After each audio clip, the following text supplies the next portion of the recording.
Press Start Podcast. And welcome back to the Press Star Podcast. This is episode number 89, and I'm your host, Vic, aka Mr. Never Chone. And of course, I'm joined by my co host, Scobie1. Welcome back, everyone. And of course, I'm joined by my other co host, Lunatic Oblivion.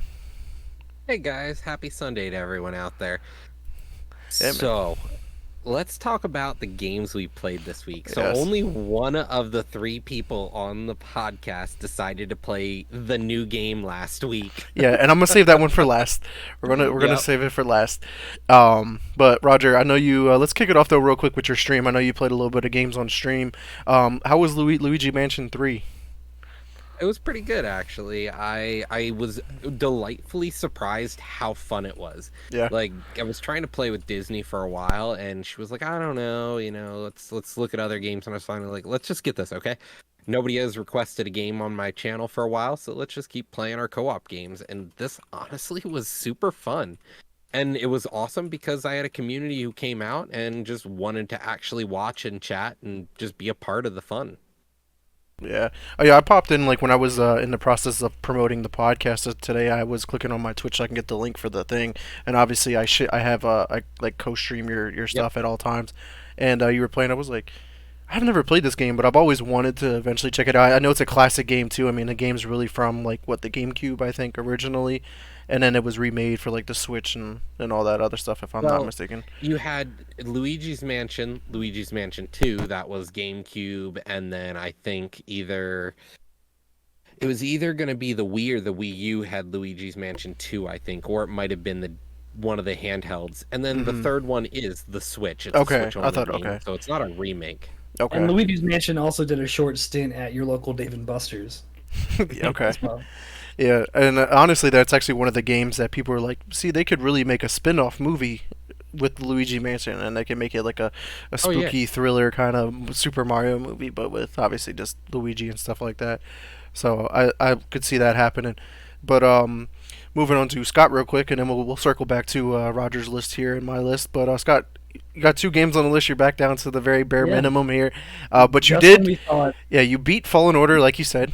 How was it just when we replaying thought it again? could be shorter, dude, it was man. The Vader run at the end, still just you're sweating. You're sweating That because shit Who was wouldn't? good. it was one of those like redefining moments again because you spend so much time leveling Cal up, getting all of your abilities, doing this, be like, damn, I'm so badass, this is so much easier now. And then the minute Vader comes in, you're like, I am so hilariously insignificant. Like I am He's like about to squash you like a fucking ant. You're just like, wow. Yeah. and it's I like thought I was it's like cool. your pseudo final boss fight, and really it's just cutscenes of you barely surviving. Right. I Like, mean, because we just man, forget how powerful Vader is. Because, like, in the original trilogy, we didn't really get to see Vader really do anything, to be honest with you. And then when we got Rogue One and we got to see that hallway scene and really see how fucking strong that motherfucker is, we're like, fuck, yo. And then when we got to see the fight in Obi-Wan, and we're just like, yeah, this motherfucker is, like, the most insane person in the world. Vader's intro in the Obi-Wan series and the first like corresponding fight, terrifying. You felt scared for Obi-Wan. You're like, this is god awful. And then like even like Seer when she comes in, or Siri, I don't know, Seer. pronounce it however you want. But even when like you have that final battle with Trilla, and just at the very end when Trilla's just like, avenge us, and like she's terrified, Seer's terrified, Cal's like, I don't know who this guy is. What's going on? What's Who's this dude? who's the walking light bright? Right. And Yeah, it's, dude. yeah, it's terrifying, but man, still, just the adrenaline, so good. But yeah, It's a guy who's unshackled by like, any sort of code or conduct. So like he can do whatever he wants with the Force. And like whereas Jedi's, there's some sort of, you have a There's a code code, of conduct yeah. that keeps you from doing these fucked up things. And he's just like, I'm about to fuck you up. yeah, like And you're don't just gonna be like, I don't really want to fight. the Jedi's like, don't make kids and don't kill kids, and Vader's like, well, Well, Let's do That's clearly negotiable. right. Yeah, right. But yeah. So yeah, Fallen Order's great, and we'll move on to the sequel here in a little bit. But Roger, I didn't expect you to pick up Prey and beat it all in like a week's time. This game came out of nowhere when you added it to the list. I was like, Yeah. Prey, okay. Yeah, How was it? this is one of those games that like for me, I've always wanted to play it. Since it came out, it always fascinated me and I was like, man, how much of a horror game is this? How, how much of a thriller, is it really gonna am I really gonna be able to play through it? And as I'm playing through it, you kind of realize it's a Bethesda game. It's not Yeah. gonna be a horror game. It's gonna be a rootin' tootin' shooter. I'm Yeah. running through, gunning people down, having an awesome time, and I was like, how did I miss this? And so I finished it and I was like, man, this is almost a 10 for me. But why didn't it win Game of the Year? So I went to 2017 and I said, well, who won Game of the Year? Breath of the Wild. Yeah. I was like, oh, okay, yeah, sorry, And I don't tried. you forget it. Yeah, dude, I was actually surprised to see a game like this and from 2017, and I was like, wow, this thing still holds up well now. There are games coming out today that are utter garbage, and this is just like, wow, this is a really fucking good game. Still got it. Still tracks. It's as timeless as the Lord of the Rings cinematic masterpiece. Yeah. Still holds up Honestly, after all this time. I really enjoyed this game, and it came out of nowhere.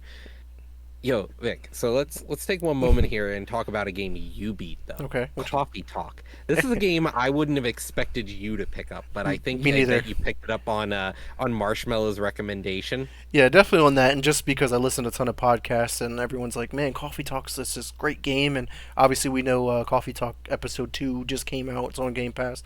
So I was like, it's on Game Pass. Why not, right? Let me pick up a game, and I looked on howlongtobeat.com, and it was like, yeah, you could beat it in like 4 or 5 hours. It was like perfect. I love short games. Added to my beaten game list, and I was like, it's really a movie.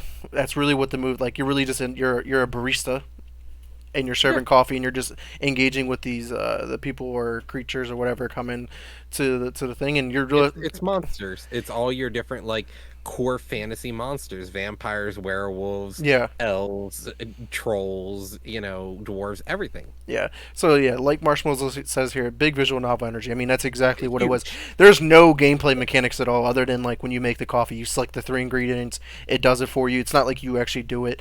And then if you make like a latte, you can do the latte art or whatever. And I was like, yeah, I'm not good at this part. So I was just like, I tried to skip it whenever I could. But I mean, other than that, the story and then the ending, I was like, dude, what the fuck? Like this shit's crazy.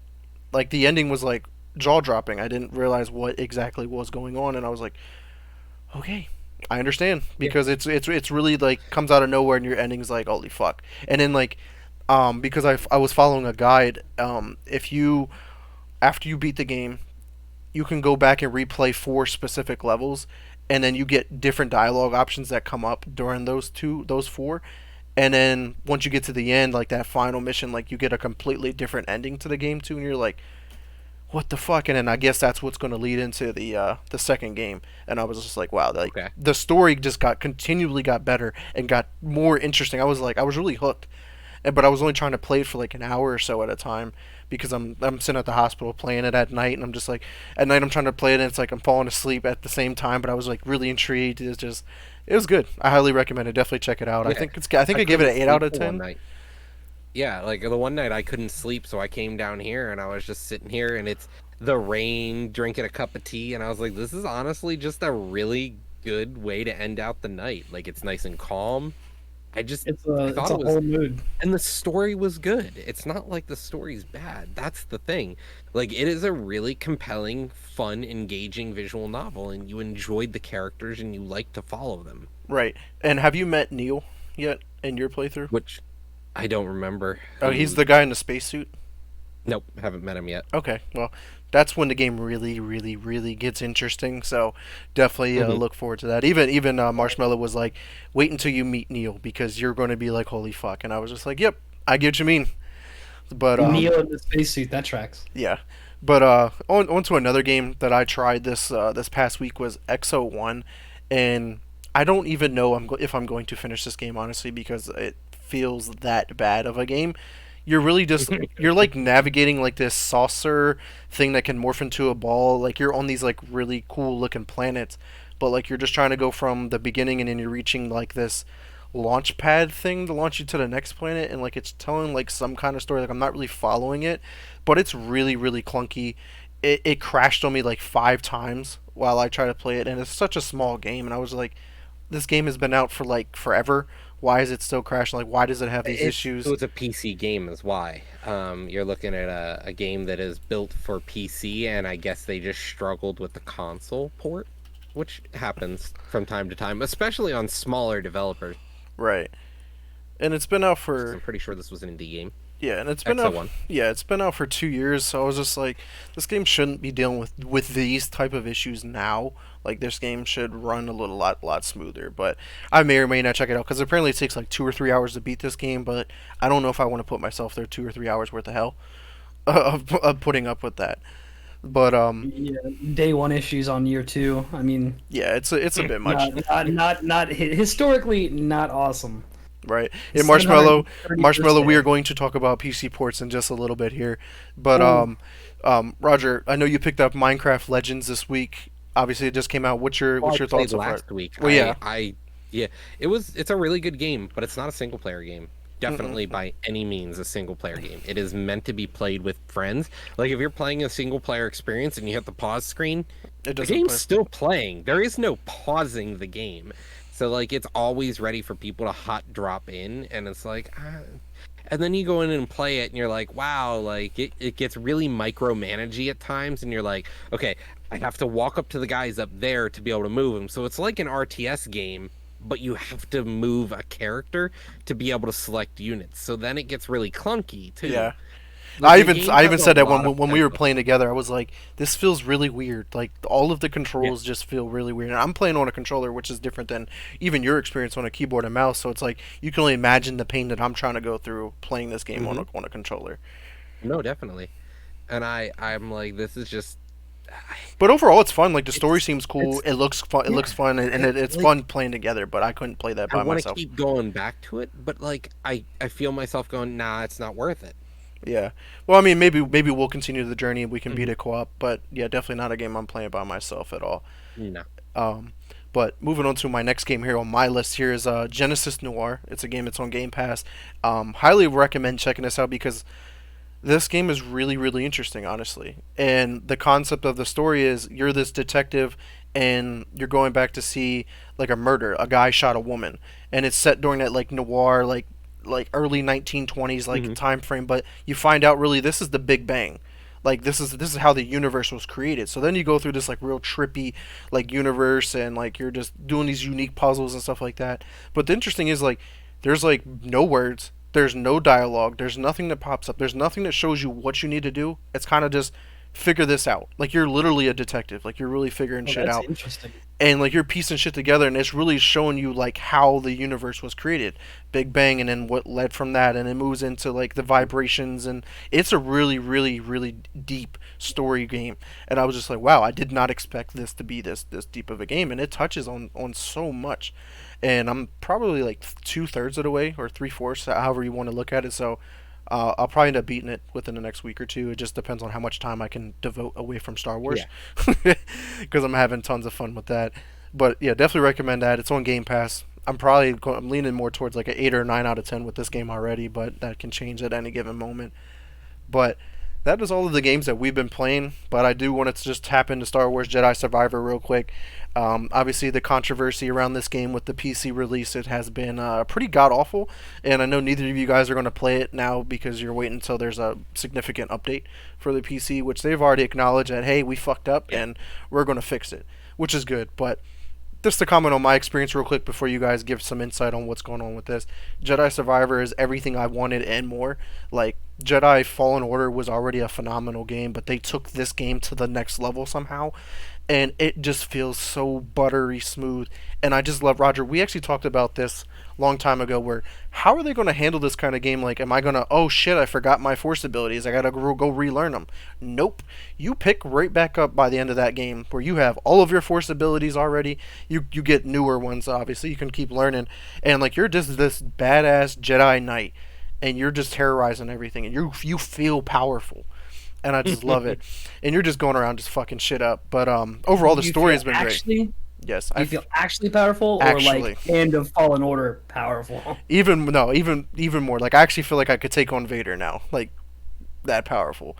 But yeah, overall, man, it plays great. I'm about 4.5 hours in. Me and Phil, I don't know if Phil is in here watching now. I told him to hop on because we were going to talk about it here. But he's been following my stream. He's been playing it too. We're about the same part.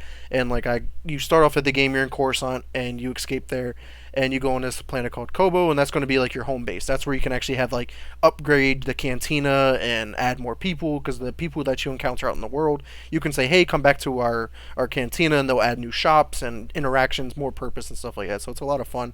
And they just repaired the Mantis, which is the ship that got damaged from the first mission, and I hopped on board, and I was like, and that's where I'm going to stop. So that's where I'm at right now, and I'm about to go see Seer.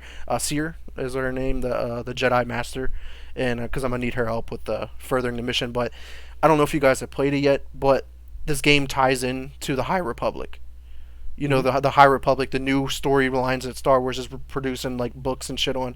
It ties into the High Republic in such a really good way that your jaw might drop, Scott, because I know how much of a Star Wars fan you are. Roger, I know not you so much because you don't follow Star Wars, but Scott, you're going to be like, I'm fucking intrigued. Like this No, story, this is awesome. I can't wait to actually fucking play it. like the title, you actually understand why the game is called Jedi Survivor. You're going to understand what Survivor really means, because the whole time I'm thinking, okay, I'm a survivor of Order 66 or the Emperor's Purge or something like that.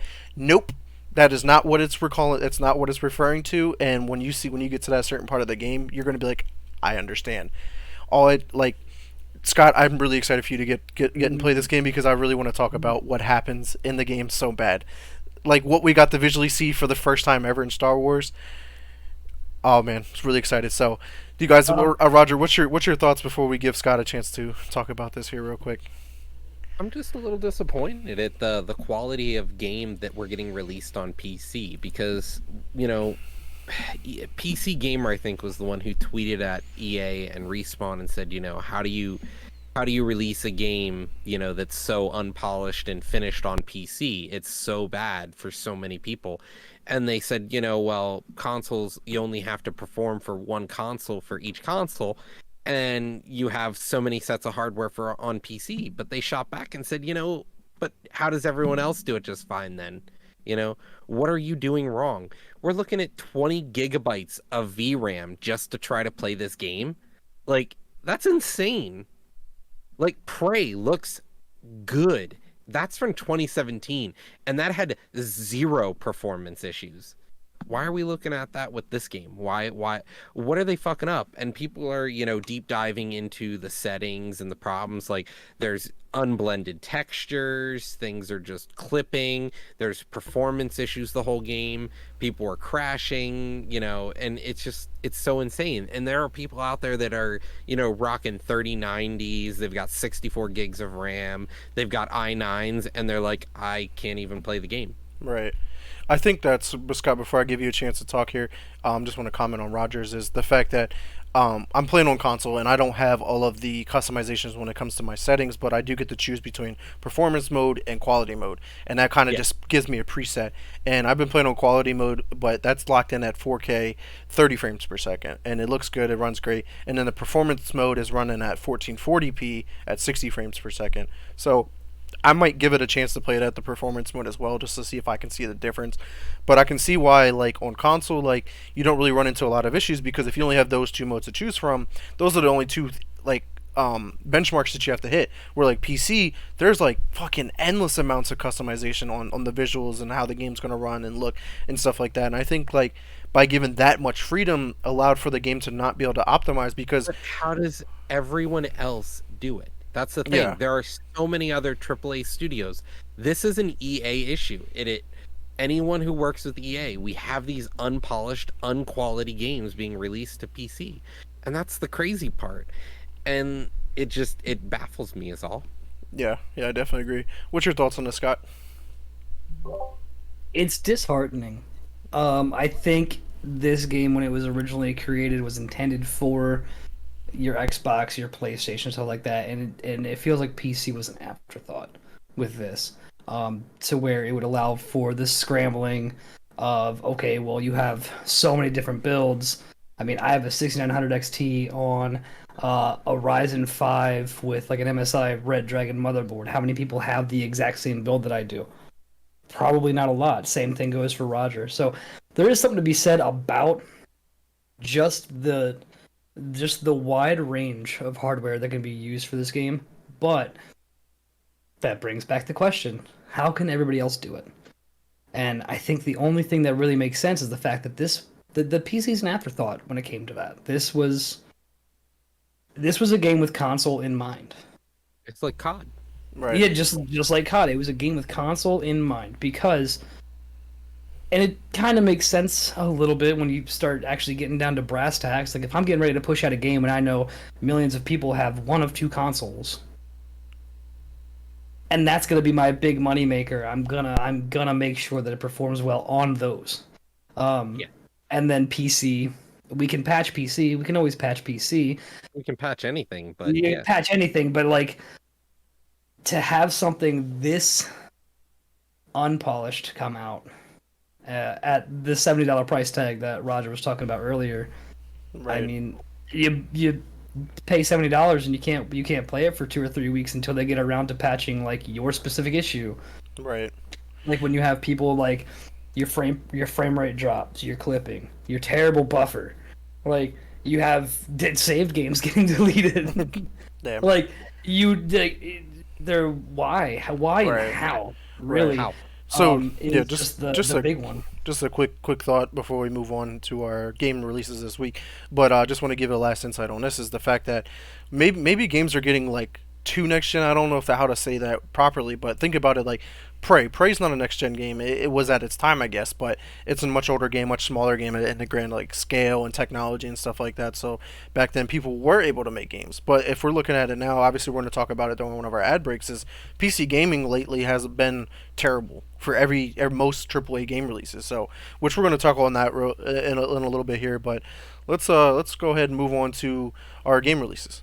Oh, I just wanted one Oh caveat. yeah. I would Oh yeah. agree with you, except the issues that Survivor is having are issues with the bones of the game. Yeah. Not nice little like cosmetics and nice, cool, neat, shiny. Like the bones of the game are having And problems. turning down the settings doesn't make the game work better. Right. Yeah, Yeah. so we can dive more into this when we get talk about PC gaming here in 2023. So let's take a look up the for the upcoming game releases. Oh yeah.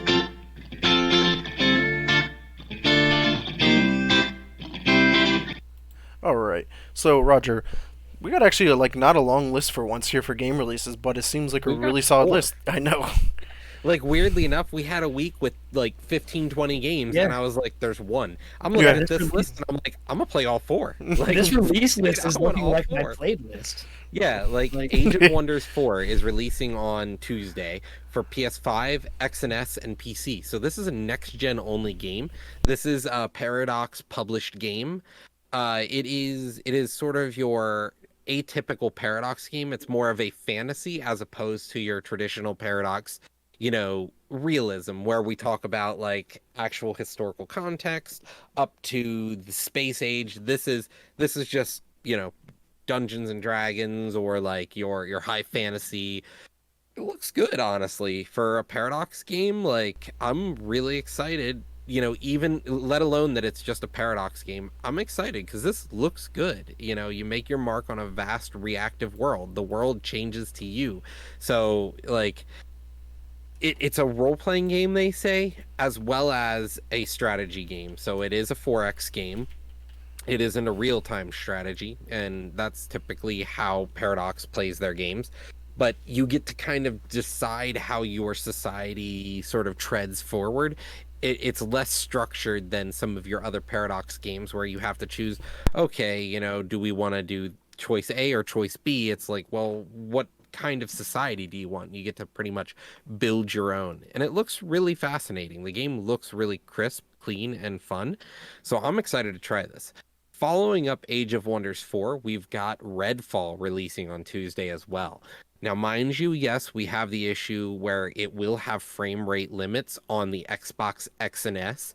It will not have those on PC that I believe. So this is a Game Pass day one game. So we are looking at Redfall releasing on Tuesday.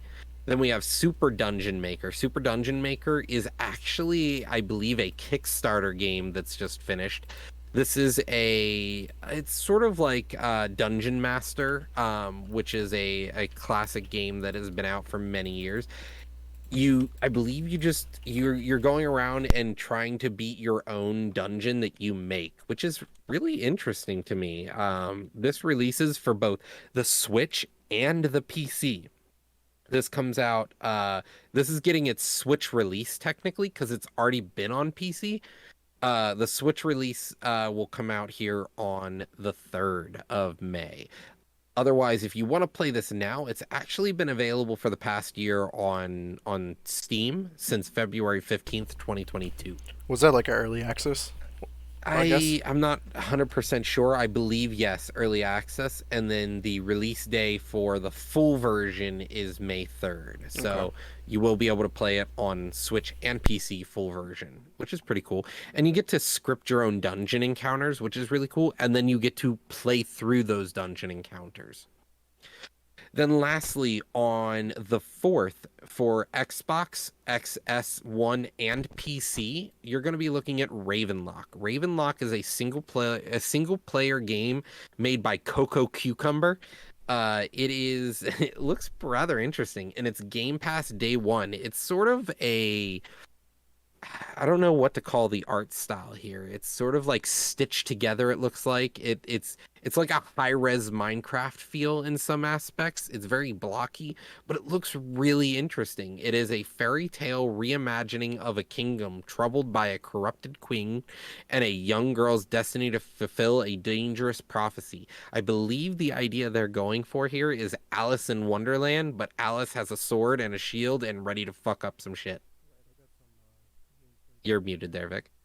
Shit. Sorry, I got some It's, gameplay playing right now. I'll put on screen if everybody want to check that out. It's definitely given me some Coraline sequel vibes. Like if Coraline got the money to do a little bit better animation but keep the stitching. Yeah.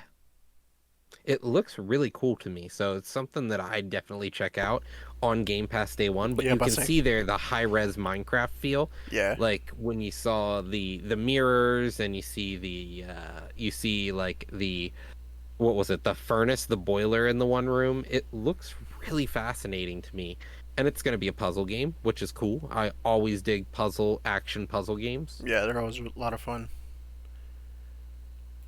Yeah, so that looks good. But And those are our 4 game releases for the week. Now, if you guys had to choose one, which one would you pick up right now? go for it, Scott. Are we waiting to see if they work? No, which one Or would are you we pick just, up or are right we now? just buying from the right ones- now? I mean- Honestly, it's gonna be Redfall, but Yeah. I am kind of interested in Super Dungeon Master. Like, Really? be able to play it and then script through and go through. That seems pretty that seems like just a good Yeah. kill time game. It looks like a Like- classic Legend of Zelda game, like the Yeah. OG top-down Legend of Zelda. Yeah, it looks pretty cool. Mm-hmm. Not gonna lie. I mean, when at first glance, when you just look at like the kind of cover, you're like, what the hell is this? Yeah. And Animal Crossing meets Dungeons and Dragons, but it looks pretty fun. I mean, it looks like it's definitely, like I said, a really good time killer. But if we're not killing time and I'm trying to kill somebody or something, then it's gonna have to go to Redfall for sure this week. I mean, and maybe this is gonna be the week that Redfall needs, because with Survivor not being playable right now and Redfall coming out with Could better be frames the per end second. of could this be the end of, Star Wars for now on PC? Did they lose their chance at securing the market? No, because we know that they can put out games. They put out Rogue Squadron. Like they can do these games. It's just for some reason EA just decides to shit the bed. Yeah, And that's what I mean. So I is this shitting the bed going to give a huge advantage to everyone else to come the next week or two? To be honest, like I said last week, I felt really bad for everybody going up against Survivor. Yeah. And now people are going back looking at those releases to see what they can play to pass the time until Survivor is fucking playable. Yeah. I mean, yeah. Hopefully Redfall can give us 60 frames per second at the very least. And as long as it boots up and fucking plays, I'm pretty sure it's gonna be the killer this week. Got some gameplay here up. Super Dungeon Maker here. This looks goofy. It has like you Yeah, said, some classic Zelda it look. yeah, this is Link to the Past, but smoother. Looks nicer. But it's just like you just kind of do your little dungeon thing and you And just it's really fucking cool that hang out. everything is kind of scripted as well. So Yeah. like you can build your scripts for each level how you want the level to be played. Love Yeah. how he falls to the death and just boop. You don't gotta go through no loading screens. Oh, you died. You should respawn and do this.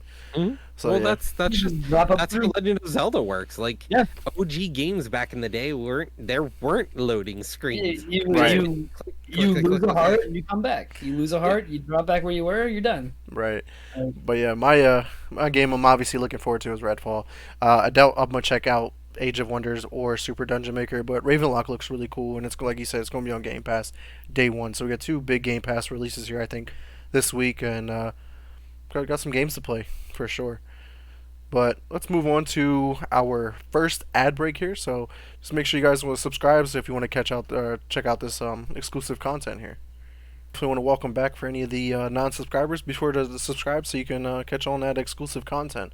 But now we're going to Man, that move was into good. our industry news.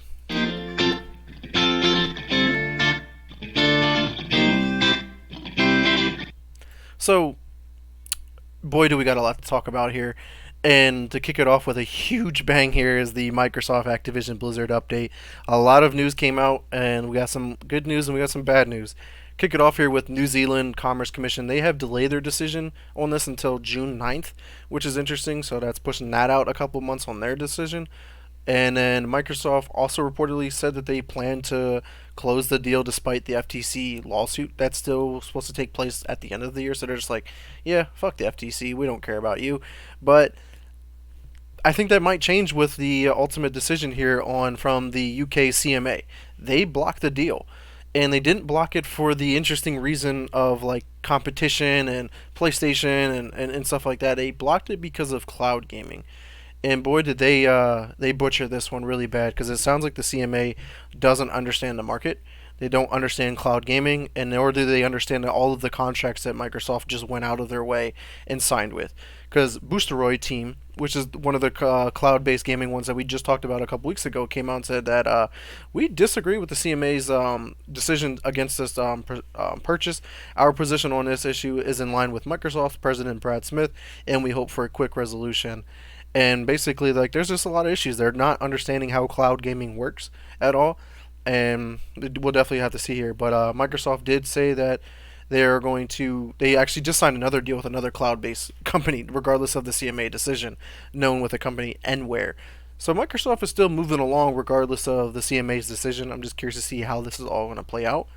But the CMA and their report, they was like 400 pages long. They said that they don't think Call of Duty can run on the Switch.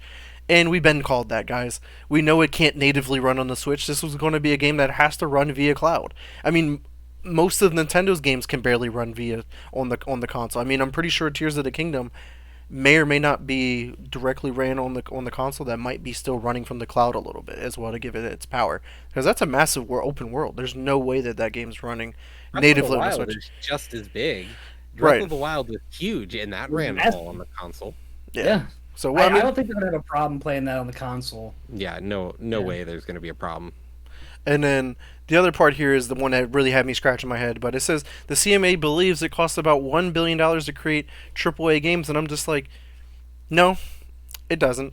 Even the games that cost the most money was like Destiny, and Destiny costs about 500 million. So it didn't even reach $1 billion to create. So I'm just like, they clearly don't understand the gaming market in any capacity. How they got a 400-page report disagreeing with this is astounding to me. I didn't. They So went for word even count, not the assignment. Yeah, like a blind squirrel's right twice a day, right? So yeah, we already knew that Call of Duty is not gonna run on that fucking Switch. But like $1 billion for a AAA game, I wish. I wish they would spend $1 billion on a fucking AAA game. That way, it's actually gold before it comes Right. out. Yeah. Legitimately Like, gold.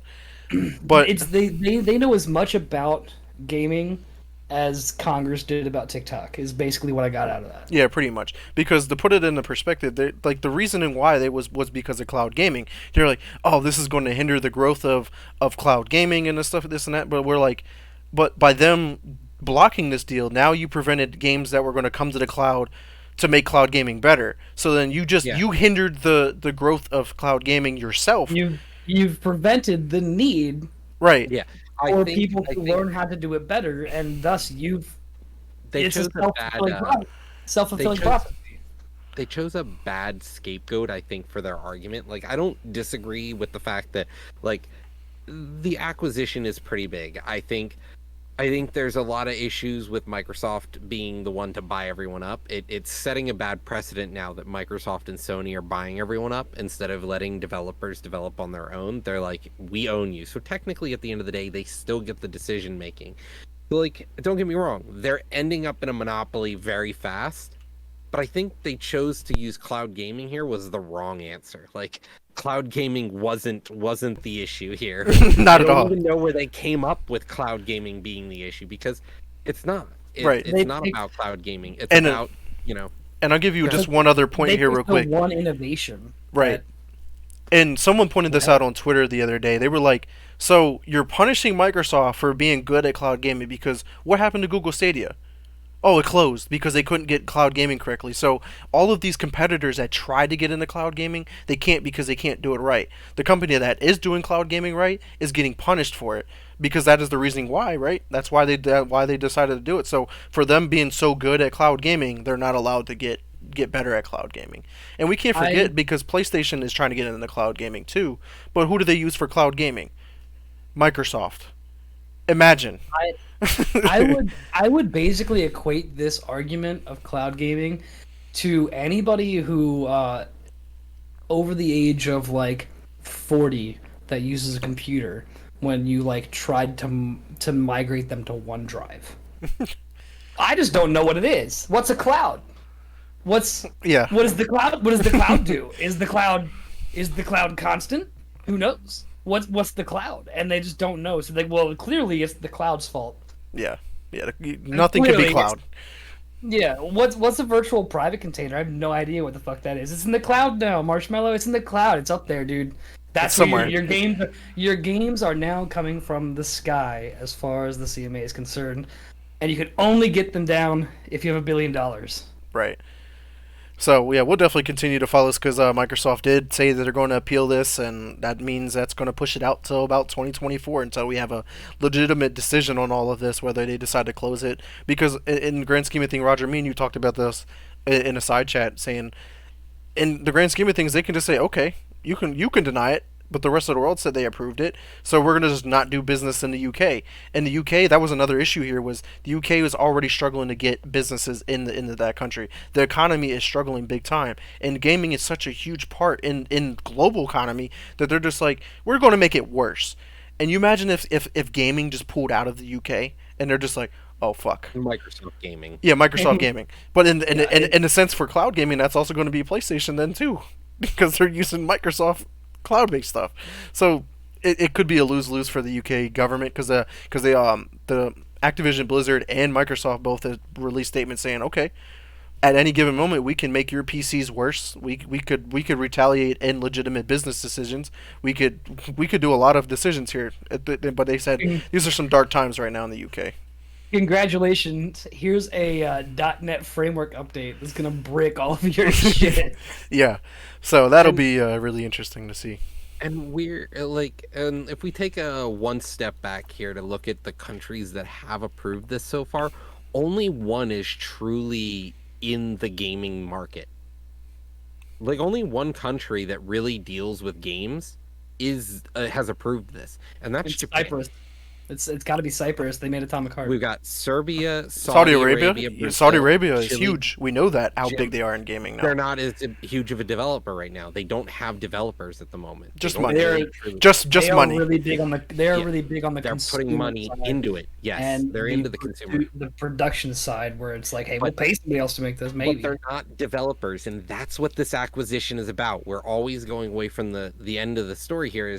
We're buying a developer. We're buying not a publisher, a developer. So we're Right. buying somebody who is making games. So now if you own the thought property, you own the game. So like if they are both the developer and the publisher, then they get to control a lot of stuff. So it's it is threatening to see Blizzard or Activision Blizzard be part of Microsoft, and Microsoft get that much bigger. But it's South Africa, Japan, Chile, Brazil, Saudi Arabia, and Serbia. Only one of those places truly really has a big developer presence, and that's Japan. Right. That's the one. And so now we see UK block it, which is pretty big. What happens if the US decides soon? Right. You know, The US and the that's- EU, that's because one. the EU still has to make a decision, and New Mhm. Zealand, which is Those pretty are the big big too. two. And New Zealand is pretty big in the gaming market as well. So those three are They going to have be a a lot of deciding developers. factor. So that's a long time coming, but just a quick update on Call of Duty itself. They announced a board game is on the way, guys. The Call of Duty board game has been announced, and it's being created by Arcane Wonders, and it's releasing later this year. I'm so excited to play Let's Call of go. Duty board game. No, I'm not. I'm just like, Well, why? now I don't. Now I don't care about PC gaming. Yeah, you can just play the board game. Yeah, I'm just playing a board game. its quality will still be better. It crashes less. Are you sure? Maybe. They'll I don't probably know. find a way. They'll probably be like an electronic board game where like it constantly has to restart or something. Yeah. Oh man. My KD's gonna be the same either way. It doesn't matter.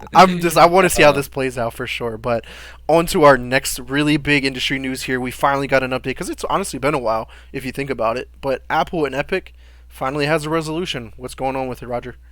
So Apple has won their appeal against Epic, who won their lawsuit. So Epic had sued Apple because Apple was forcing them to put all of their transactions for Fortnite through the Apple Store.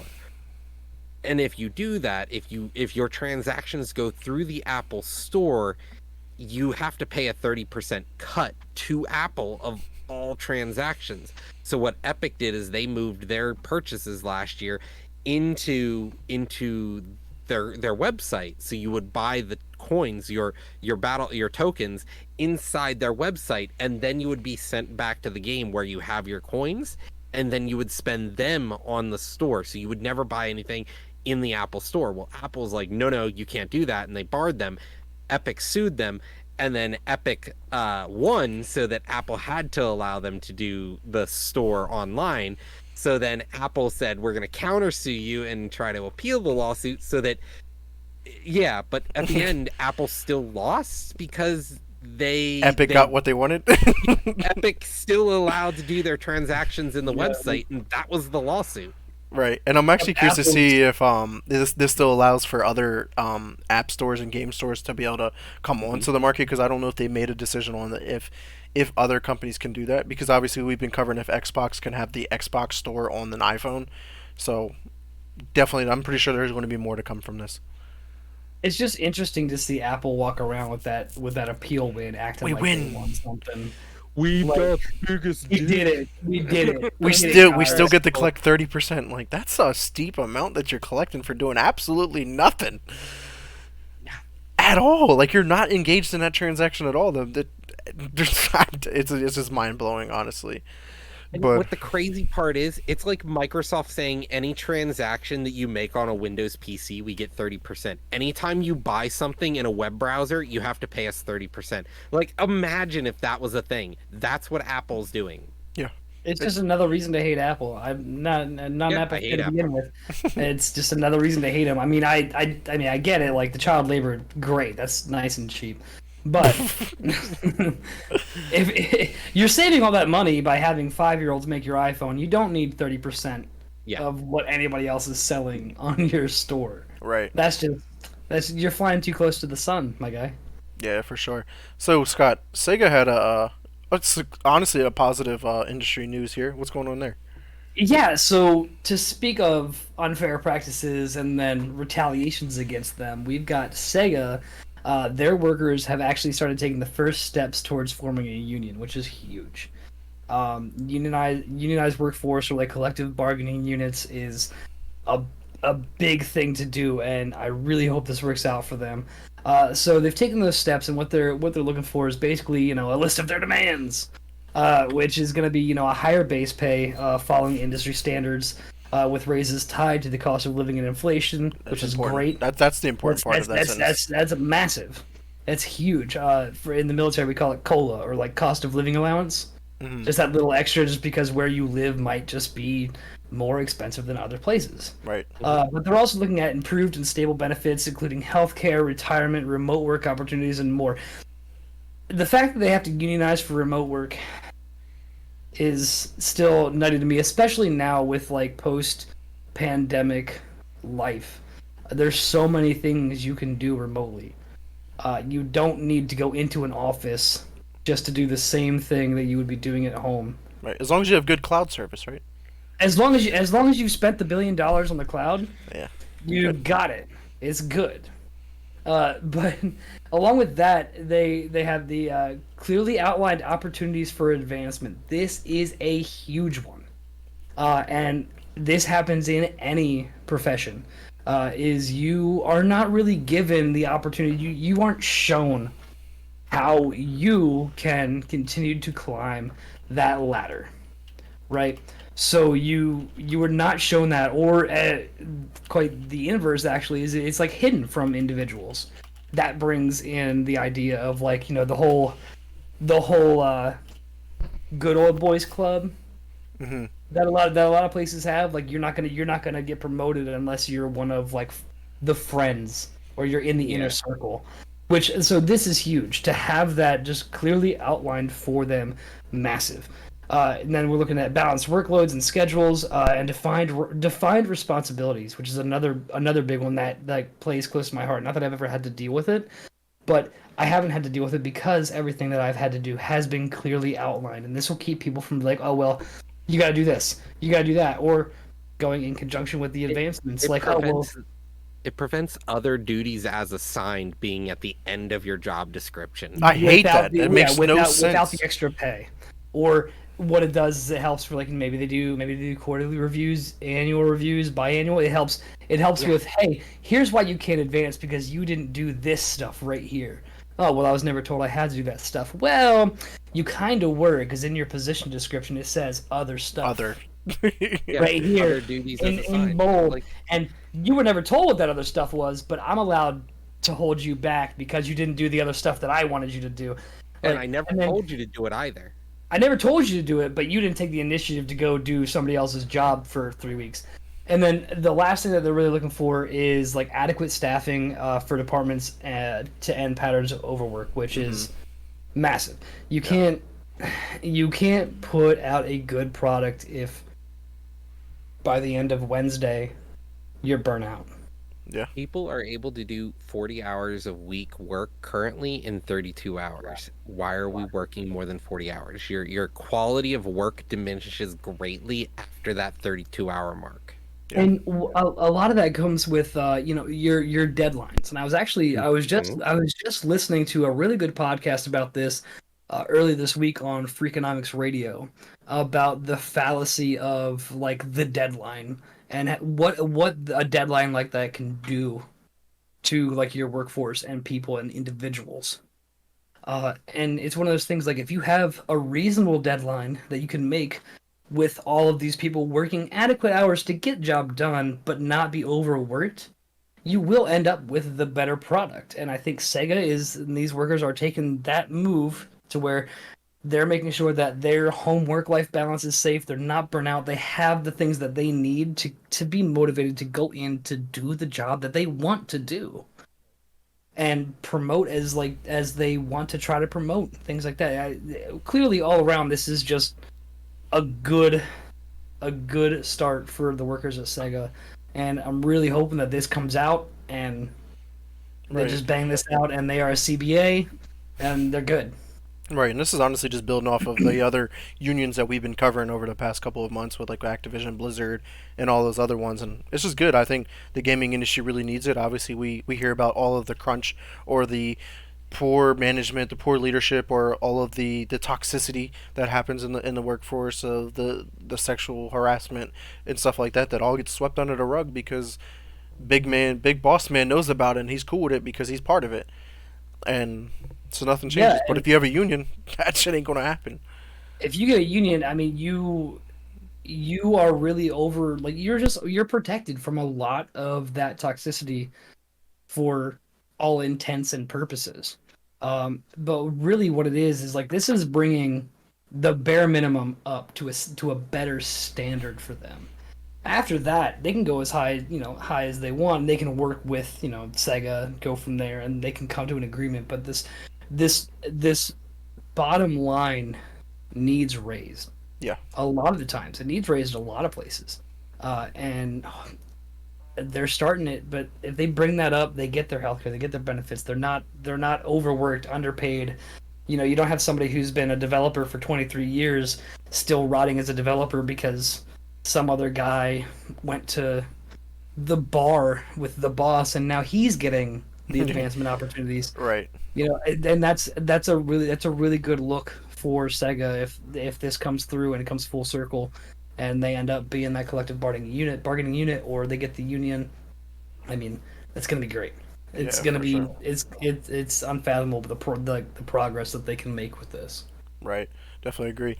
Roger, do you have any thoughts on this, or if not, you can move on to what's going on with NetEase.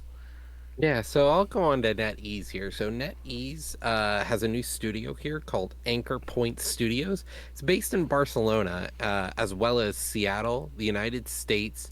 Uh, we have industry veterans working to build a new action adventure game for console and PC, which, it's always cool to see new studios who are unaligned with any other bigger studios or publishers. So maybe we'll get something interesting out of this. Maybe Right. we'll just get another game, Right. another white noise. Yeah, I definitely agree because honestly, with all these big acquisitions that keep happening with bigger companies, in the same sense, we are seeing a lot of departures of veterans that have been in this game industry that are really good, they're really prestigious at their work, and they're like, I had enough making Halo, or hey, I had enough making Last of Us, or whatever it is, and I'm gonna go Hmm. make my own studio, and guess what? I'm gonna make this game, and it just breeds new, better IPs that eventually become this big mainstream games, and they're not necessarily indie because they're made by like veterans that have been around that are on a whole different level. So that's awesome to see growth in the gaming industry. Honestly, I love it. Yeah, no, I agree. But man, we love covering this here with video games turned to movies or TV shows because this is the medium now. This is going to happen with apparently every IP because I didn't know that we needed either of these. I know we knew about the first one here, Twisted Metal. Finally got its first trailer and a movie poster, and bro, this shit looks fucking dope. I'm not even gonna lie to you guys. Like, this shit looks fire. Like, I'm really, really excited to go check this out. Did you guys It check out the it trailer? looked it looked so fucking good. It really did. I didn't know I It needed looked Twisted Metal. so good.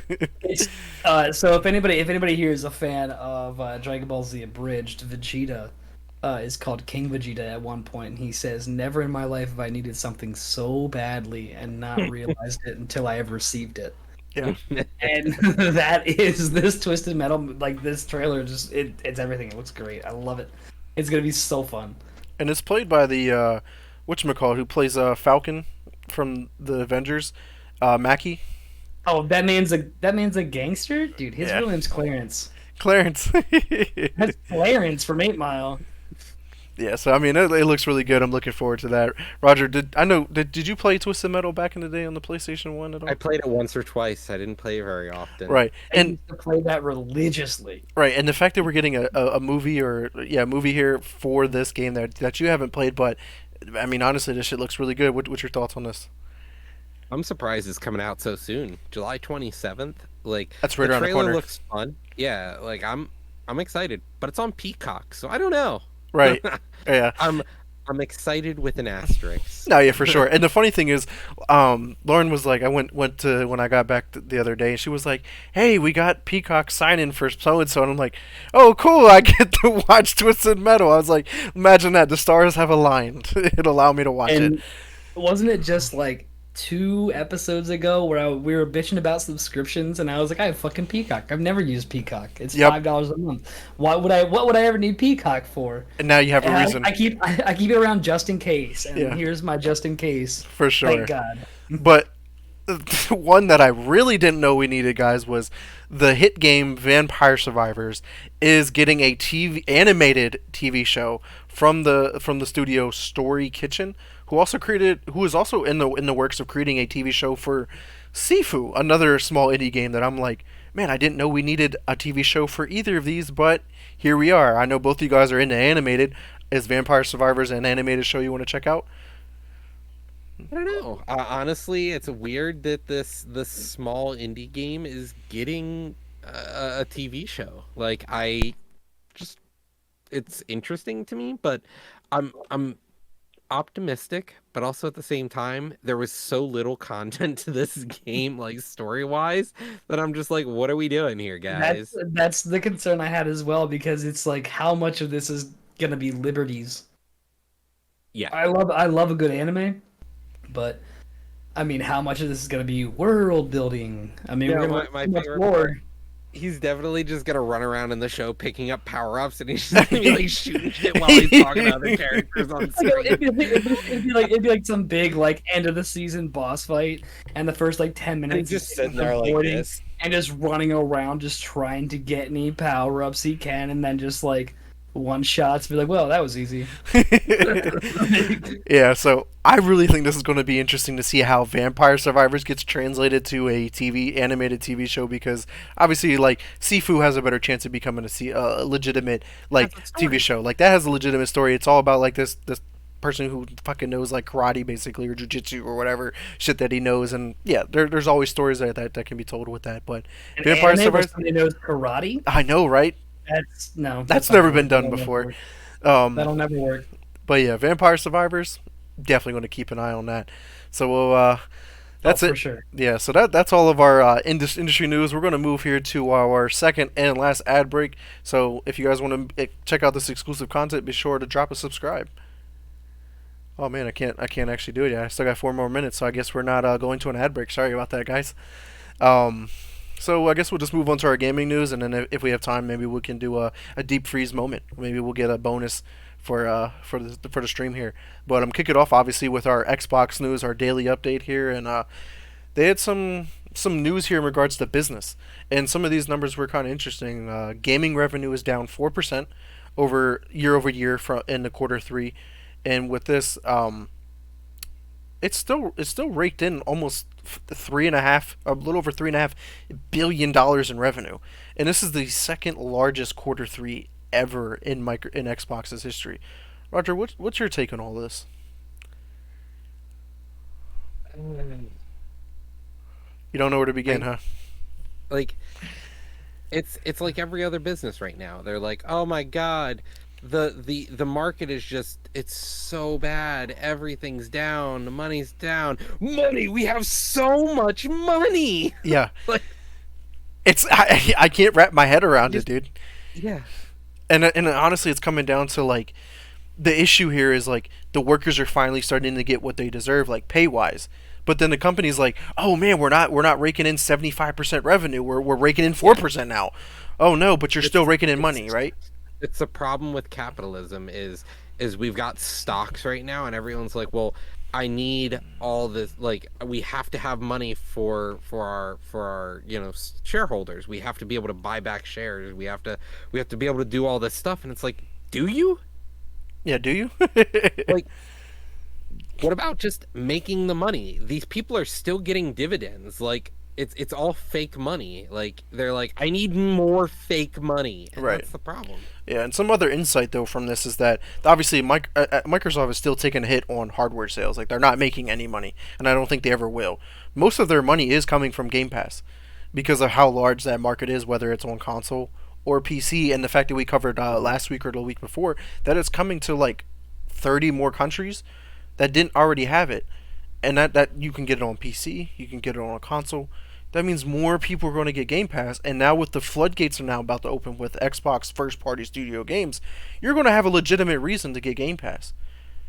Every week or every month, you're going to have a new fucking first-party game. It's really going to be like that, and that's only going to add more growth. So yeah, I definitely agree. Big companies are just getting a little bit too greedy. And the thing is, Well, like, and even that's to the point- problem. It's not capitalism per se, but it's the fucking people in it. Capitalism, It's capitalism. is a very, People are the it's a problem with very every hopeful government. romantic. But this, I look at this and I'm like, well, this is the same thing where fucking gas companies are like, oh man, we only made $7.8 billion last year. What a Only. terrible, what a fucking terrible year we had. Meanwhile, we're all paying $4. Greedies. Yes. Yes. It's Yeah. fucking people that have always been the problem. But damn, like, Like, oh, it's down 4%. They've only made 3.9 billion in revenue. Well, it's fucking. Hey, people are the problem. That's all it hey, is. Siri, play the world's saddest song on the world's smallest fucking violin for me. Yeah. Like, fuck. Yeah, I definitely agree. But some positive news here from Xbox is in regards to two other games. First off, with Microsoft Flight Sim, got another huge fucking ass update. Now they have a more world update for Oceania and the Antarctica if you want to fly in those regions and see it more in depth. I'm just really curious because we know how much Antarctica is really like black zoned from the world. Like you're not even allowed to fly over it in real life. So, like, what are you really going to see there? You're just going to see ice and snow, even though we know that that's probably not what's going on there. I know that that's conspiracy that I'm going What are here. they hiding? Right. Are we about to find it out in Microsoft Flight Sim? No, not at all. That would not happen. It's actually it's Megatron. I've already seen the Transformers movies, so we already know it's Megatron. Yeah, I mean, Yeah. that makes sense. makes sense. Makes as much sense. So, As anything so you're does. telling me that Microsoft Flight Sim's going to have a Transformers crossover soon, maybe? 100%. Oh, Or okay. Fortnite. Or Fortnite. Yeah, Probably probably Fortnite. Fortnite. Yeah, probably Fortnite. Get out of here. And then the other game that's actually not out yet, but released a trailer kind of update blog post to. They talked about Forza Motorsport, which is supposed to be still releasing later this year, but they're taking like accessibility features to the next level. If you're blind, you're going to be able to fucking drive and race in this game. Imagine that. Blind drivers are going to be able to race in a video game with different technologies and cues and just vibrations and all of the different ways of doing it. On top of that, there's going to be one touch driving. I don't know how the hell that's going to work, but apparently you just use like one hand and you can do everything in one touch, I guess. So that's really cool. And there's a ton of more accessibility options that are coming out as well. So I'm That's just like, fantastic. and Forza just has been doing this really good. Roger, we talked about this when Forza Horizon 5 came out, and it was setting the bar, setting the standard with accessibility, and they're taking it to the next level here with Motorsport. What's your take on this? I think Forza has become the thing it's always like. I don't.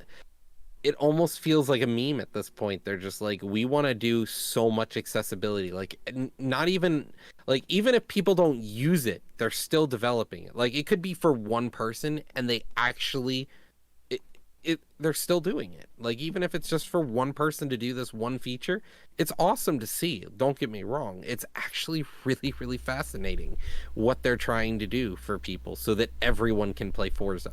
Right. The inclusion in gaming is unreal, Yeah. and then with Microsoft's the adaptive accessibility controller, where you can fucking plug in a potato if you really wanted to and play with that. Like you can literally play and do however you want. If you want to play with your toes and your pinky or your knee or your whatever it is, you're going to be able to play a game.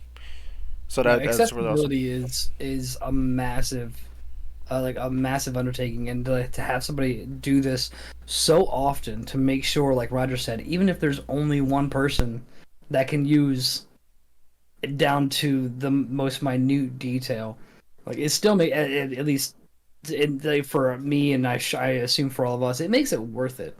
Sure, they're making something that maybe only one person can use, but if that one person can use it, then that was money and time well spent. Accessibility is something I will always be an advocate for in the gaming industry, and seeing what they can do is also insanely interesting to see. Oh well, we've made it so people can do this, that, and the other, and still play the game just like somebody who doesn't have to overcome all these obstacles to play a video game. Like the blind driving, outstanding. Like it's insanely interesting to see like the technology and the tools that we have, and watching them get put to good use. And I mean, Forza's really setting the bar on this. Right. I mean, obviously, this is like a funny joke, but a serious thing is like none of us are blind, but like, how does it feel to like to play a racing like to play a game but blind? Like everything is then all of your senses have to attune to just hearing it and feeling it. And I mean, I guess in some cases smelling it. Like we're not at that level of gaming yet, but like God, I hope so. like that, so Or it's gaming. really crazy to think that someone can still enjoy a video game but yet they have no idea what is really going on the screen. Like obviously it'll tell you, hey, you're turning here and the car looks like this. Like it'll be really descriptive and stuff like that. But like that's really impressive to see, and that we're including people that you wouldn't think that would play video games, honestly. But moving on to Xbox's services, Games with Gold had their announcement for May. You're getting Star Wars Racer, which is a classic game from the Nintendo 64. You'll be able to play the pod racing game, which I'm fucking pumped for this because, boy, did I play the shit out of this game, and I actually have it on the N64. It is sitting right back here on the shelf, and but don't even need the N64 anymore because I'll be able to play it on the Xbox. But can't forget the other game we're getting for free. It's Hoa. Not really excited for that one, but Star Wars Racer. Finally, I got a game that I'm getting for free with Games with Gold that I'm actually excited for, even though it's a You're game that came out in getting like 2000. You're getting Homeowners Association, the Yeah, game. yeah. Ooh, fun. Oh yeah. It means we're going to be Nice. terrorizing homeowners. Yeah, that sounds good. Yeah, the BBG is just Carol from the Homeowners Association. Yeah, You have to you have to feed her your FCC tower regulations saying they can't do that. right. So that's awesome. But last up here in regards to hardware for Xboxes, here I'm going to bring it up here on screen, is you will be able to customize Redfall limited edition controllers. At first, when these were announced, I was like, oh, yo, these look dope. Like, I thought they were like prefab controllers that you just buy from the store. No, these are like baseline customizations that you can do to the controllers in XLabs. So if you want to change out the thumbsticks or the bumpers or anything like that, you can change the colors of that and make it your own specific controller with the same faceplate. And I was like, yo, these shits look dope. Like, I don't know about you, but which one of these, Roger, which one of these five controllers stands out to you the most that you would pick up if you were to get one of these? I really like the purple one. Yeah, I Yeah. would definitely have to agree. It was between that or the red one. I was really digging the whole vampire Yeah. teeth, and the blood appeal to that. But what about you, Scott? Do any of these stand out to you? Must be still looking over there. I am. I'm looking real close. The first one that sticks out is the purple, 100%. I think everybody here is really in that. But Marshmallow, yes, I was just about to say that far left one Mhm. is just looking sleek. Mighty Looks, fine. it looks nice, and like I'm a very big like white, black, gray Yeah, kind of guy, and the gray one looks really really good too. yeah. So it's really Purple nice, purple sticks out. It has that pop feature. right? It has that pop. It has that pop feature for you, but that far left one, I mean, that just looks smooth. Yeah. It looks nice. Yeah, Like, so this is starting off at $84.99, and that'll only go up like because there's some premium features that you can choose, whether it's the different like grips, the rubberized grips on the back, and some stuff like that. So, and I'm wondering maybe you'll be able to bundle in like the play and charge kit and all of that stuff. you said $84. Yeah, 84.99. Yes, so none of them. Yeah, so none of them you're getting. None of them. Gotcha. So yeah, that was pretty cool with that announcement of those controllers, especially with the game releasing here this week. But yeah, man, that's all of the Xbox news. Roger, what's going on over in the PlayStation world? So in PlayStation, we got kind of the stats from God of War. It cost about $200 million to make. That's about 5 times more than God of War 3, which only cost 44 million back in 2010. So like these games, that's insane to go from about a 5 time difference in what 12 years here. Yeah, 13. And it's crazy though because how big is God of War Ragnarok? and it only cost 200 million, not that $1 billion mark that apparently the CMA thinks it costs to Or the make games. 500 million like Destiny. Right, and Destiny was a live service game that was meant to be continuously updated Mhm. and adding content to. Like maybe the game crossed the $1 billion cost mark now, but the game's been out since like 2014. It's only almost been 10 years for that game since it's been out. So it's It's like it's almost as old as God of War 3. right, and it still doesn't. It may cost $1 billion now. So it's like no, get your shit together. But yeah, it was interesting numbers to see God of War Ragnarok for that. But what about their But services here? PS Plus, we got free games coming in May, and three of them. We've got Grid Legends, Chivalry 2, and Descenders. So nothing really huge per se, nothing like big box office games. But Chivalry 2 is pretty cool, Yeah, honestly. That's the one that gets me because that was a short-lived game. I think was it on Game Pass for a little bit there. I think it still is. Still Two, is. I know, Okay, I know, I couldn't know. Two remember of these games the are still on Game Pass. Grid Legends and Chivalry 2 are on name. Game Pass already. Grid Legends is a racing Now, game, but I actually want to check out Grid Legends because it has like a really like dramatic story, like between the Mhm. racers and stuff like that, and like the mocap that happened in that they used for the game looks really good. So I eventually do want to check that out. But racing, it's a racing game, so we'll see. Yeah, definitely.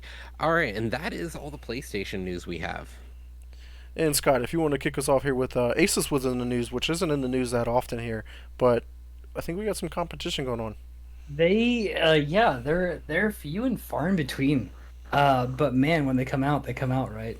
So Asus is now introducing the Republic of Gamers Ally, the ROG Ally, which is a direct Steam Deck competitor. Uh, I was thinking about this before the show, and I was wondering, like, I know we had spoken about the Steam Deck pre-launch, everything like that, but we didn't talk about what it would mean for other people to be a competitor and bring out something like the Steam Deck and maybe do it better. So I'm interested. So it was a super short drop. It comes out the 11th Mhm. of May, and it is a direct Steam competitor. This is going to come out. I mean, I don't know if we have anything to. Yeah, you already got it up on the screen right there. Their hashtag play all your games is very interesting and a little intriguing. But what we're looking at right now is the initial release. We're looking at a 7-inch screen, going to be 1080p, 120 hertz. It's going to be quieter than the Steam Deck by, they say, about 17 decibels. Might not make that much of a difference, but depending on what you're playing, that could be really fucking loud or really fucking quiet. So interesting to see on that. It's gonna be coming out with able to run Windows 11. So I mean, Windows 11 already tells me that my PC can't run Windows 11. So it's nice to see that this little handheld can. Uh, so it's going to have the AMD Ryzen Z1 series processor with the RDNA 3 GPU. It's going to have 6 cores, 12 threads, 16 gigabytes of LP DDR5. AMD Radeon Navi 3 graphics is going to come with 512 gigabytes NVMe M.2 solid state, Dolby Atmos surround sound, and they said it's going to be about $699. When I was looking earlier, I did see some price tags sitting around the 600 mark, but still to see exactly what they're going to push that out as. But thoughts are did did we just get a better Steam Deck? Maybe. Honestly, I think it's quite interesting because it's going to come with a Windows OS there as opposed to the Steam OS, which is cool. So you don't have to actually, not jailbreak, but reformat your deck there to be able to run stuff. Yeah, I and with think it's honestly really cool. it's super awesome, and with the Windows 11 OS in there, are we looking at some sort of not a plug and play per se, but the ability to like maybe sync up with your Windows PC? Well, it's definitely going to be able to Like, play games over the network because you'll install Steam on it, and then you can play Steam Remote Play in your own yeah, house. Right. yeah, So now like, you can load it on yeah, this sucker on the go upstairs. yeah. I Same would thing like you can to, do with the Steam Deck, but I Yeah. would like to see some sort of kind of Windows brings maybe they get like an Asus software that allows you to kind of mirror your actual hardware. So like Windows has the phone. Like if I wanted to, I could text on my phone, pull up anything I want on my phone. I could mirror my phone, not even being really actually connected to it. So could we see something like that with the Ally? Maybe. I mean, there's a lot of really like almost endless possibilities that they can do with this. Interesting to see. I'm still Yeah. not gonna pick up a portable PC. I love Uh, this. I love this hashtag but though. Play all your games because yeah, that's a that's what direct I'm stab saying. at the Steam Deck It's because the games yeah, that want to play on the Steam Deck have to get certified to be able to play on the Steam Deck. Where now this it doesn't need to be certified to play you got on the it. Rogue Ally. And the best part about it is that it's going to allow you to play Xbox Game Pass 1,000 times easier than Steam Deck. Steam Deck you would have to reformat it, download the Windows OS, and then go through and then do all that stuff. Where you boot this up, you play whatever you want, and it's going to work. Yeah, And and that's for the awesome anybody part. listening that can't actually see the hashtag, the all is capitalized and italicized. I mean, Right. this is a direct jab. I mean, you see the play on too with the all and then the capital Y your games, and so they spelled Yeah, ally, which is the same yep, name of the console. yeah, Yeah, fun there. Someone had fun with that. But I mean, overall, absolutely. the console or whatever you want to call it looks pretty cool. I'm just worried about the ergonomics because honestly, I've been playing obviously the Switch at the hospital, and I'm playing it handheld most of the time, and like it feels bad honestly to play the Switch in handheld a lot of the times because the Because your controllers hands are are It not feels like in any ergonomical, and I have really big it, hands, it so playing those feels little, it I'm feels like like, you're lifting up. yeah, It feels like I you're feel like, always lifting up. yeah, I feel like I'm crippled, and my hands are like, it's just not comfortable. So, hopefully, This this looks a looks good. little this looks a little thicker than the Switch with that's two C's. and it Yeah, has Um, paddles. and it's got the paddles on it. right. So I mean, And it maybe has they like actually these took a lot of that into account. and it has like these curvatures too, like on the back part, like where it would kind of fit into your palm a little bit better, as opposed to just being straight down and not really being comfortable. Well, So, and it looks like you have those extra controls on the left side there. yeah, Uh, yeah, so like maybe they kind of and on the right side I see here. So maybe yeah, it's made it so you can kind of get a little actual grip to it, yeah, a little grippy, and actually play the games that you want without feeling like you're holding it up or yeah, doing this, that, and the other. yeah, for So sure. But yeah, yeah, so that was fun checking out that new upcoming handheld. But Roger, if you want to give us some upcoming news here, I mean, we had a rumor, but Yeah, now it's news. the biggest news this week is Armored Core got a release date. Armored Core is coming out August 25th, 2023. We got our first official gameplay trailer, and we also got to see that it's coming to last gen as well as the current gen. Rip.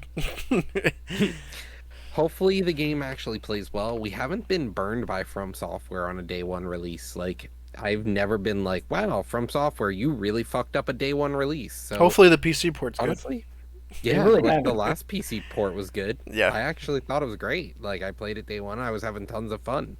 So I'm hoping Armored Core is just that. Yeah, so yeah, that was awesome. I mean, this is adding to the long list of every week is going to be a big fucking release for games from here on out. Honestly, but Hmm. just to rattle off one success of previous release games, Atomic Heart has exceeded expectations and revenues increased by 36% for Focus Entertainment, which had like a up and down kind of year with releases, but Atomic Heart took them to the next level. And honestly, I wouldn't be surprised if we end up getting like another game in that franchise. Especially because Atomic Heart was made by like a smaller developer, which is Well, published by Focus Entertainment. not only that, Atomic Hearts was left for a sequel. The game is incomplete at the end. The ending is Hmm. left open. It Yeah, is waiting for a sequel, so yeah. Hopefully, I'm Focus pretty sure Entertainment we're picks it getting up it. and can help fund it. Because imagine if that game could really get that that really big AAA funding. Because that game wasn't a AAA game. It may felt like it It at felt times. like it. Yeah. So like, if it gets the funding and allow it to be a AAA game, I think we could be in for a really solid gem here.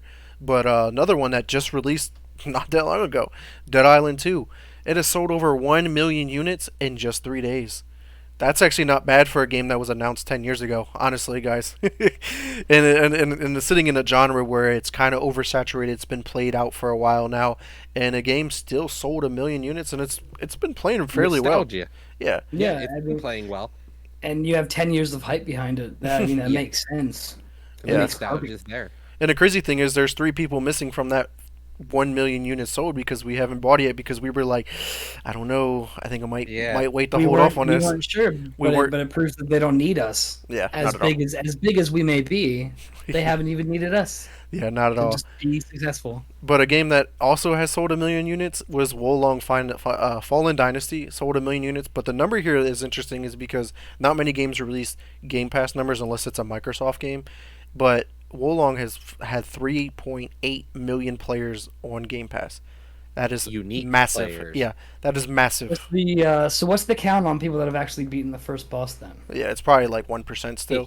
Because I know Yeah. it was pretty low. Because honestly, though, when we were It took me when this 15 minutes. when this game released, right, I was seeing people that I would never in a lifetime ever see play this game were playing this game, and I was just Game Pass. like, what the fuck? And yeah, Game Pass was really the answer to that. Well, and There. especially when you have something that you get your free to plays, and you have the games where like you kind of stumble upon, like you did last week with that fighting game, Hmm. and then you have games that are free to play, and everyone is going apeshit for it. Yeah, Mm-hmm. I mean, there's no better formula.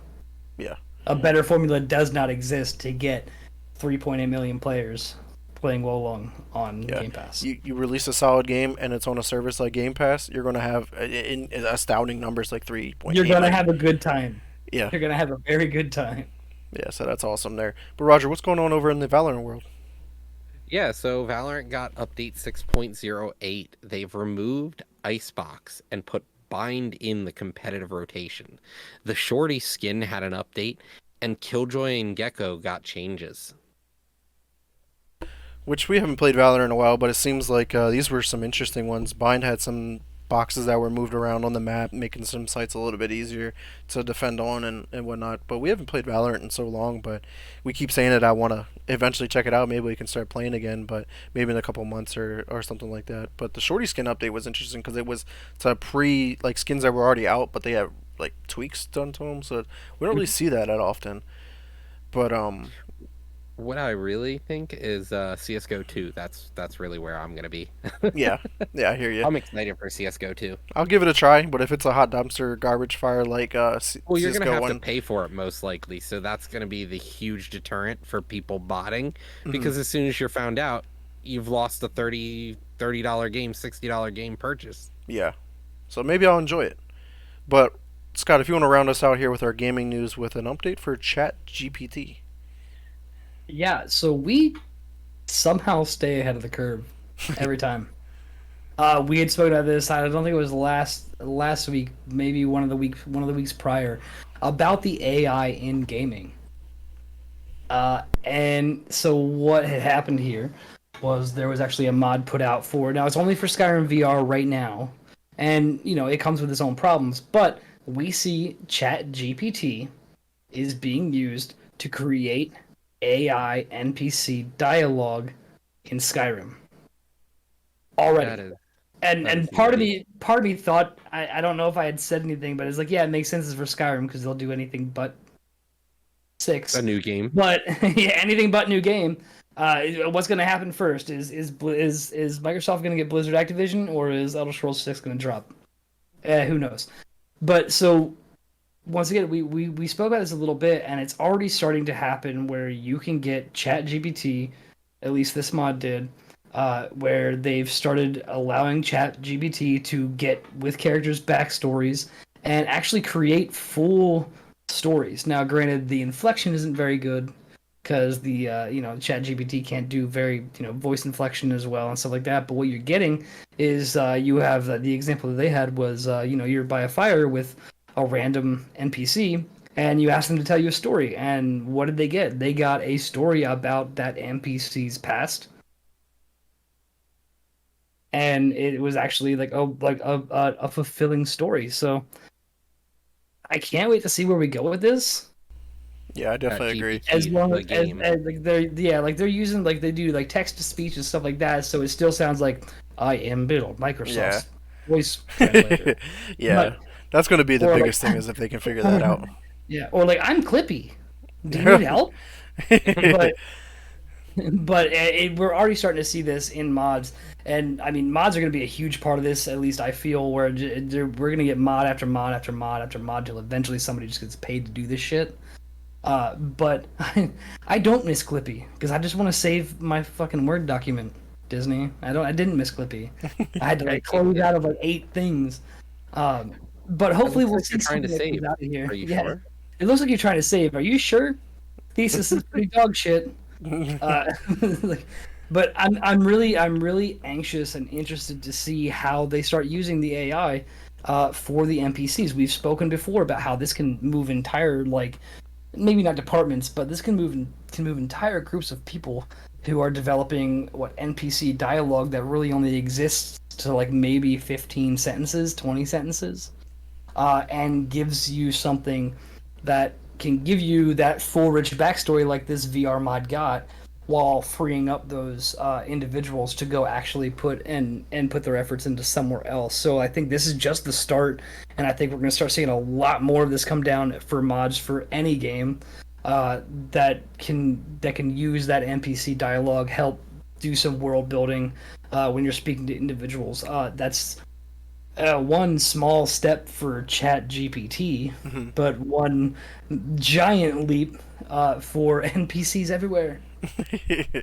Maybe Yeah, not the voice actors though. yeah, for sure. But yeah, we'll definitely follow the story on AI generated with NPCs stuff and whatnot. But that's all of our gaming news here. So we'll Roger, if you want to kick us off here with our leaks and rumors here with. Yeah, so we're kind of waiting for the PlayStation Showcase to be announced, but it's rumored to be in May before the Summer's Games Fest. So are we getting is this PlayStation's chance to try to upstage people to set the bar or to really just set the floor?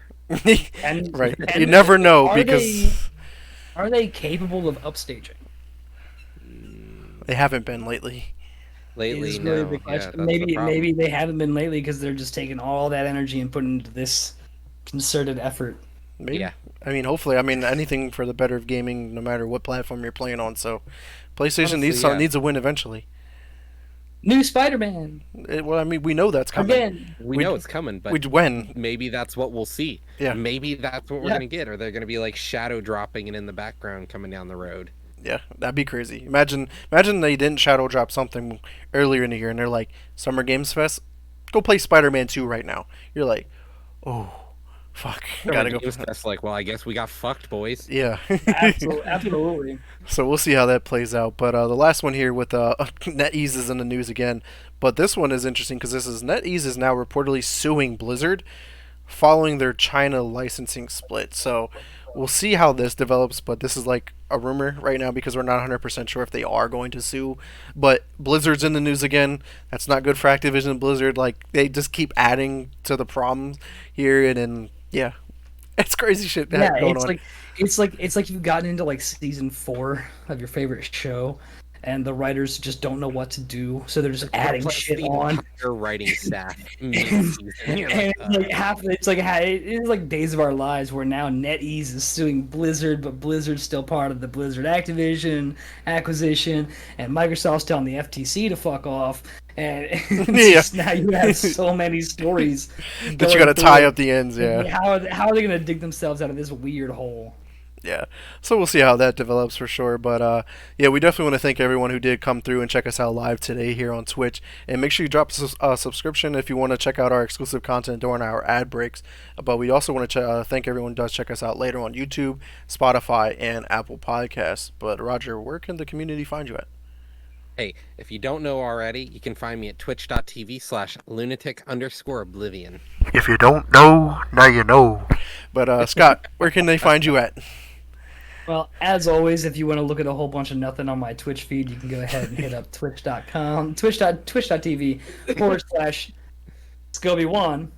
If you want to get a hold of me on Discord, hang out, play some games, you can find me at Discord. Scoby1, my numbers are 9369. If you want to get a hold of me on Battle.net and you want to hang out and play some games there, it's Scoby1, my numbers are 11780. Or if you just want to kind of see what I'm up to, kind of hang out, shoot the shit a little bit, you can always get a hold of me on Instagram at, you guessed it, Scoby1. And of course, everyone, check me over at Twitter at Mr. Neverchillin_. Xbox is X Neverspace Choni on a game party. I maybe play some Warzone.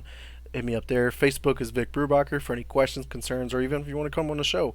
Slide in my DMs there. And of course, I'm streaming over on my Twitch at twitch.tv/Mr. Never Chillin'. Currently playing Genesis Noir, Star Wars Jedi Survivor, and whatever knows, we got Redfall coming out soon. Got Minecraft Legends still playing through. So I mean, there's a lot of games going on my stream. So be sure you come through there. But before we end out the episode, we want to say anybody who's checking us out live right now, hop into our Discord server here and join the after show, and we could talk more about games. But we do want to thank everyone again. But until next time, peace. Out here.